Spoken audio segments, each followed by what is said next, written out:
सो hey guys, welcome back एक नई anime explanation के अंदर। एंड वेल इसका नेम होने वाला है jack of all trade party of none. और भाई ये एनिमे सच में बहुत ही ज्यादा कमाल की होने वाली है। I mean, मुझे इसका पहला एपिसोड काफी ज्यादा अच्छा लगा एंड आई होप कि तुम्हें भी पसंद आएगा। वेल तो आज फिर शुरू करते हैं इसके पहले एपिसोड के एक्सप्लेनेशन को बिना किसी देरी के। वेल एपिसोड के स्टार्टिंग में हमें एक बंदा दिखाया जाता है जो कि किसी डंजन में फाइट कर रहा होता है। एंड वेल मैं तुम्हें बता दूं कि ये अपना मेन कैरेक्टर होने वाला है जिसका नेम है ओरहुन। और ये यहाँ के मॉन्स्टर्स को मार रहा होता है और फिर ये बोलता है मैं जितना ज्यादा अपने आप को लेकर चिंता में था शायद मैं उतना भी बुरा नहीं हुआ हूँ। मैं अभी भी उस कंडीशन में हूँ कि मैं फिर से अपने स्वॉर्ड्समैनशिप को वापसी से पा सकता हूँ। वेल मुझे ऐसा लगता है। एंड तभी हम देखते हैं यहाँ पे ना इधर से गॉब्लिन्स इस पे अटैक करते हैं और फिर ये बंदा अपने सपोर्ट मैजिक का यूज करता है और फिर ये बताता है कि दरअसल सपोर्ट मैजिक का यूज करने से ये तुम्हारी फिजिकल एबिलिटीज को बूस्ट करता है और साथ ही साथ तुम्हारे इक्विपमेंट्स को भी ये काफी ज्यादा स्ट्रेंथ प्रोवाइड करता है। एंड वेल इतना सब बताने के बाद ये बंदा फाइनली गॉब्लिन्स पे अटैक करना स्टार्ट करता है और फिर ये इस पे अटैक करते हुए बता रहा होता है कि दरअसल ये जो मैजिक है इसका यूज तुम खुद पे भी कर सकते हो, मतलब कि अपनी हेल्प के लिए। और ये अटैक और डिफेंस दोनों में काम आता है, मतलब कि ये दोनों को स्ट्रेंथ प्रोवाइड करता है। और भाई अपना बंदा इनसे फाइट कर ही रहा होता है तभी हमें इसकी छोटा सा पास्ट का सीन दिखाया जाता है जहाँ पे तीन लोग आते हैं और ओरहुन से बोलते हैं ओरहुन अब तुम्हें हीरोज की पार्टी को छोड़ना होगा। ओरहुन बोलता है क्या तुम पागल हो चुके हो, आखिर तुम ये क्या बोल रहे हो। जो पीले बाल वाला बंदा है इसका नाम हमें यहाँ पे ओलिवर बताया जाता है और ये बंदा बोलता है मतलब ओरहुन बोलता है ओलिवर क्या ये जोक है। ये बोलता है नहीं बिल्कुल नहीं, ये कोई जोक नहीं है। फिर ओरहुन बोलता है क्या तुम्हें समझ भी आ रहा है हम बचपन के दोस्त है और तुम ऐसा कैसे कर सकते हो। हमने ये पार्टी एक साथ मिलके बनाई थी और हमने आज तक पता ही नहीं कितनी सारी फाइट्स को लड़ा है वो भी एक साथ और उसे जीता भी है और हम लोग सेम विलेज से भी आते हैं तो आखिर तुम ऐसा कैसे कर सकते हो। बट फिर ओलिवर बोलता है हाँ मुझे ये सब याद है लेकिन अब से तुम हमारी पार्टी में फिट नहीं बैठ रहे हो। और तभी ये जो लड़की होती है ना ये बोलती है हाँ बिल्कुल, मतलब कि हमें नहीं लगता कि तुम हमारे साथ रह सकते हो। और फिर ये जो बंदा होता है वो भी बोलता है हाँ तुम हमारी पार्टी को बस स्लो डाउन करते हो। और हमें यहाँ पे इनका नाम एनी ली और डेरिक बताया जाता है। विल अपना बंदा इन सब की बातों को सुनकर थोड़ा शॉक्ड रहता है और तभी ओलिवर आगे बोलता है तुम्हें पता है तुम जितना खुद को स्ट्रॉन्ग समझते हो तुम उतने स्ट्रॉन्ग हो नहीं, तो बस तुम हमारे साथ अब नहीं जा सकते। तो बस हमारे पास अब यही ऑप्शन बचा था कि हम तुम्हें अब अपनी पार्टी को छोड़ने को कहें। ये बोलता है ओलिवर क्या तुम सच में ये सब कह रहे हो। और भाई अपना बंदा ना अपनी पास्ट की बातों को याद करने लगता है कि कैसे उन लोगों ने एक पार्टी फॉर्म करी और एक साथ कितनी फाइट्स लड़ी। और इनकी पार्टी पहली ऐसी पार्टी थी जिसने 94th फ्लोर को काफी जल्दी रीच करा था। और अपना बंदा भाई यही सब सोच रहा होता है। बट वेल ये यहाँ पे इनको और ज्यादा मोटिवेट करता है कि देखो मतलब मैंने तुम लोगों की वजह से ही यहाँ पे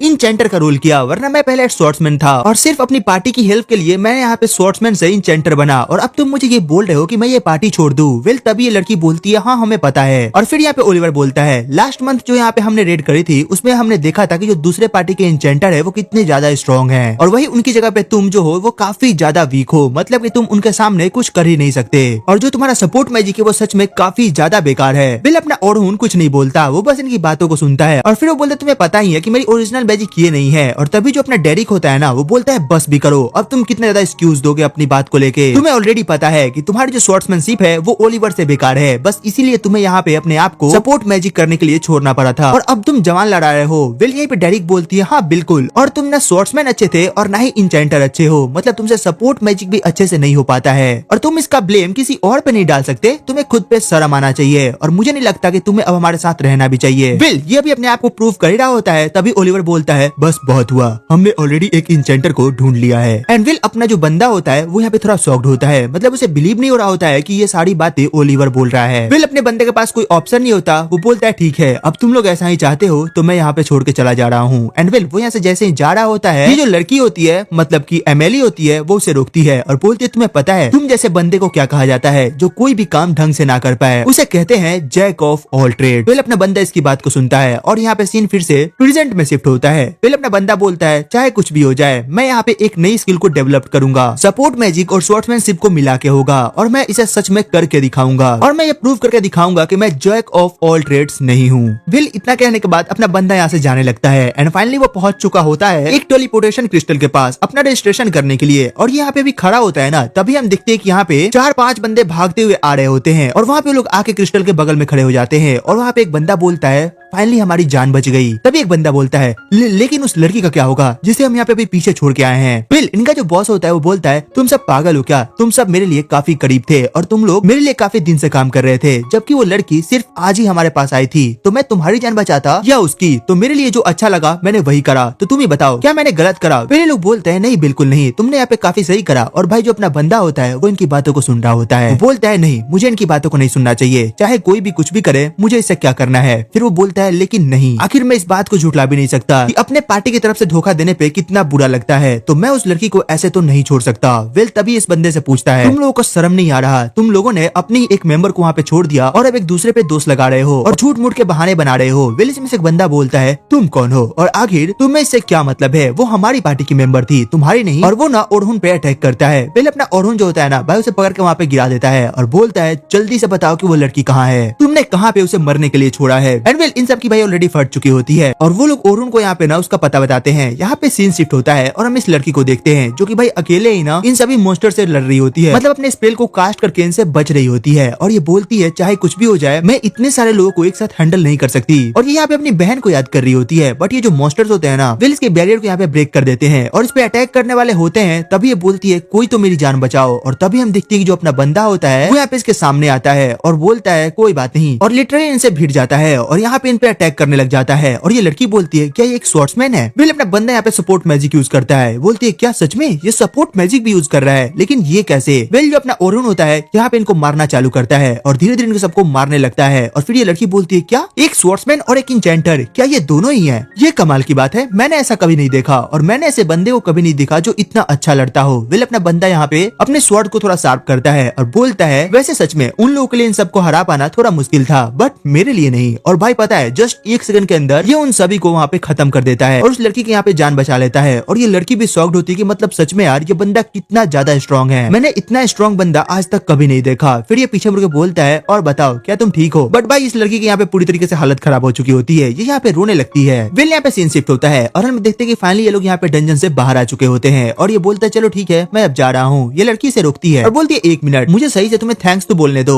और फिर यहाँ पे इसे बोलती है, मेरा नाम सोफिया है। और अपना बंदा ना इसके ड्रेस को देखता है और वो समझ जाता है कि ओ ये कहाँ से बिलोंग करती है, बट वहाँ पे कुछ बोलता नहीं है और बोलता है, हाँ मुझे माफ करना, मैंने तुम्हें अपना नाम नहीं बताया, दरअसल मेरा नाम ओरहुन है। ये बोलती है, ओरहुन कितना अच्छा नाम है, तुमसे मिलकर मुझे काफी अच्छा लगा और हाँ मेरी जान बचाने के लिए तुम्हारा बहुत बहुत शुक्रिया। वेल अपना बंदा बोलता है, कोई बात नहीं, तो चलो फिर अब मैं जाता हूँ। ये बोलती है, नहीं रुको, मैं चाहती हूँ कि तुम आज रात का डिनर मेरे साथ करो। ये बोलता है, अरे नहीं, मैंने यहाँ पे डिनर के लिए तुम्हारी जान नहीं बचाई। ये बोलती है, हाँ मुझे पता है, बट फिर भी मुझे थैंक्स तो बोलने दो सही से। ये बोलता है, चलो ठीक है, मतलब तुम अब बोल रही हो तो हाँ मैं चल सकता हूँ तुम्हारे साथ। इसके बाद सीन शिफ्ट होता है और हम देखते हैं कि ओरहुन को लेके एक जगह पे आई हुई होती है, मतलब कि खाने वाने के लिए। वे लोग जैसे उसके अंदर जाते हैं, ये जो बंदी होती है मतलब कि सोफिया होती है, इसे इसके यहाँ पे बहन दिखाई देती है और ये बोलती है, सिस्टर आप यहाँ पे क्या कर रहे हो? और अपना बंदा भी अभी तक समझ चुका होता है कि भाई ये लोग यहाँ पे एक नाइट से बिलोंग करते हैं जिसका नाम है स्काई सिल्वर रैबिट्स और ये इस किंगडम की one of the strongest guilds है और ये एक स्ट्रॉन्गेस्ट क्लैन से बिलोंग करते हैं। वेल तभी इसकी जो बहन होती है वो यहाँ पे खड़ी होती है और बोलती है, तुम यहाँ पे क्या कर रही हो? और उसकी बहन बोलती है, वैसे तुम अभी इतनी बड़ी नहीं हुई हो कि तुम एक बॉयफ्रेंड रख सको। वेल ये बोलती है, अरे नहीं ये मेरा बॉयफ्रेंड नहीं है। और तभी इसकी जो बहन होती है ना, वो यहाँ पे ओरहुन को पहचान जाती है और बोलती है, ओरहुन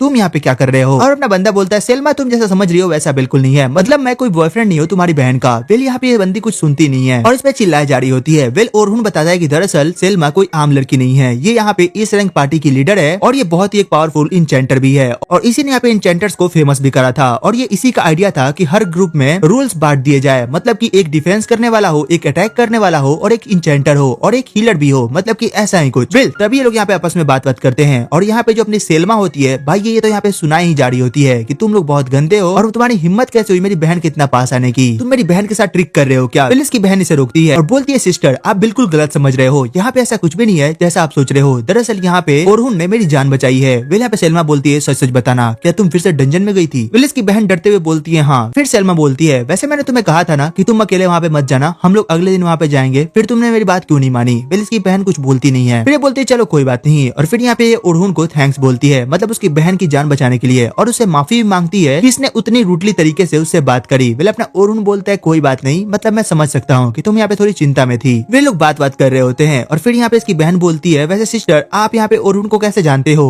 आप लोग पहले मिल चुके हो क्या? वेल बोलते है, क्या तुम सच में ओरहुन को नहीं जानती हो? ये सबसे फेमस पार्टी से बिलोंग करता है और ये उस पार्टी का नाम बताती है, मतलब हीरोज की पार्टी। और यहाँ पे जो सोफिया होती है ना, वो काफी ज्यादा ब्लश करने लगती है, मतलब वो थोड़ा डर भी जाती है कि मतलब ये कैसे हो गया, इतने फेमस पार्टी के बंदे को मैं जानती तक नहीं हूँ। और वो वहाँ पे खड़ी हो जाती है। वेल अपना बंदा बोलता है नहीं खड़े मत हो, मतलब कि मैं पहले उनका मेंबर था बट अब नहीं हूँ। फिर सेल्मा बोलती है मतलब क्या है तुम्हारा? ये बोलता है हाँ तुमने सही समझा, दरअसल मैंने वो पार्टी अभी अभी छोड़ दी है, मतलब कल छोड़ दी है। ये बोलती है क्या सच में? ये बोलता है हाँ। फिर ये बोलती है कि अच्छा तो इसका मतलब ये है कि तुम अभी फ्री हो? ये बोलता है हाँ बिल्कुल। और ये मन में सोचता है मुझे ऐसा लगता है कि सेल्मा मुझे अपनी पार्टी में ज्वाइन होने को बोलेगी। वेल यहाँ पे सेल्मा कुछ बोलने वाली होती है, तभी अरुण बोलता है नहीं बिल्कुल नहीं, मैं यहाँ पे अभी किसी भी पार्टी को ज्वाइन करने का नहीं सोच रहा। ये बोलती है नहीं दरअसल मैं वो नहीं बोलने वाली थी, बट हाँ मेरे पास तुम्हारे लिए एक जॉब है और मैं उसके लिए तुम्हें यहाँ पे अच्छा खासा पैसा भी देने वाली हूँ। ये पूछता है कैसा जॉब? फिर सेल्मा बोलती है देखो दरअसल तुम्हें यहाँ पे एक टीचर का जॉब करना होगा। दरअसल हमारी क्लाइंट्स है यहाँ पे कुछ नए रिक्रूट्स हैं जिन्हें की यहाँ पे हम डंजन में भेजना चाहते हैं, जो की यहाँ पे 15 से 16 फ्लोर तक जाने वाले हैं, वो भी 3 दिन के अंदर। फिर अपना बंदा बोलता है तुम पागल हो क्या? मतलब की अच्छे से अच्छे लोगों को यहाँ पे वहाँ तक जाने के लिए कम से कम 6 महीने से 1 साल लगता है। विले बोलती है हाँ बट अगर हमारे पास शॉर्ट रास्ता हो तो हम जल्दी कवर कर सकते हैं, तो बस हमें तुम वहाँ पे चाहिए, क्योंकि हर 10वें फ्लोर पे उस डंजन का बॉस मिलता है, तो कोई तो वहाँ होना चाहिए जो कि उन नए रिक्रूट्स को हेल्प कर सके, वरना अगर वो वहाँ पे अकेले जाएंगे तो नॉर्मल सी बात है उनकी डेथ भी हो सकती है। वेल अपना बंदा बोलता है ठीक है मैं इसके बारे में सोच के तुम्हें बताऊंगा। वेल यहाँ पे सीन शिफ्ट होता है और हमें दिखाया जाता है यहाँ पे बंदे को जो कि यहाँ पे फाइनली एक शॉप में आया हुआ होता है और वहाँ पे एक बूढ़ा आदमी बैठा होता है। वो बोलता है अरे ओढ़ून तुम्हारा स्वागत है। वेल मैं अभी शॉप बंद ही करने वाला था बट कोई नहीं, तुम यहाँ पे जो चाहिए वो तुम ले लो। बट ये बंदा यहाँ पे आता है और उस बूढ़े वाले आदमी से बात करता है और उसे बताता है कि मतलब उसके साथ क्या क्या हुआ और उसे सॉरी भी बोलता है कि मतलब अब वो उसकी और हेल्प नहीं कर सकता। बट फिर वो जो बूढ़ा आदमी होता है ना वो यहाँ पे ओरुण को थैंक्स बोलता है। वो बोलता है तुमने जो कुछ भी मेरे लिए किया है वो सच में बहुत ज्यादा है, तुमने मेरे दुकान को इतना ज्यादा सबके सामने रखा और इस तुम्हारी वजह से जो मेरी दुकान है वो काफी अच्छी चलने लगी। वेल अपना बंदा बोलता है हाँ मुझे पता है बट मैं अब और ये नहीं कर सकता क्योंकि मैं यहाँ पे हीरोज की पार्टी में अब नहीं हूँ और मुझे नहीं लगता कि कोई अब मेरी बात को सुनेगा भी। वेल ये बूढ़ा आदमी बोलता है उससे मुझे फर्क नहीं पड़ता, तुम मेरे लिए तब भी काफी अच्छे थे और अब भी काफी अच्छे हो, तो मुझे उससे कोई फर्क नहीं पड़ता, मैं अभी भी तुम्हें थैंक्स बोलना पसंद करूंगा। एंड वेल फिर से यहाँ पे थैंक्स बोलता है और ये सब बातें सुन के ओरुण यहाँ पे थोड़ा सा इमोशनल हो जाता है और उस बूढ़े आदमी को यहाँ पे थैंक्स बोलता है। एंड वेल इसी के साथ ये एपिसोड यहीं पे खत्म हो जाता है।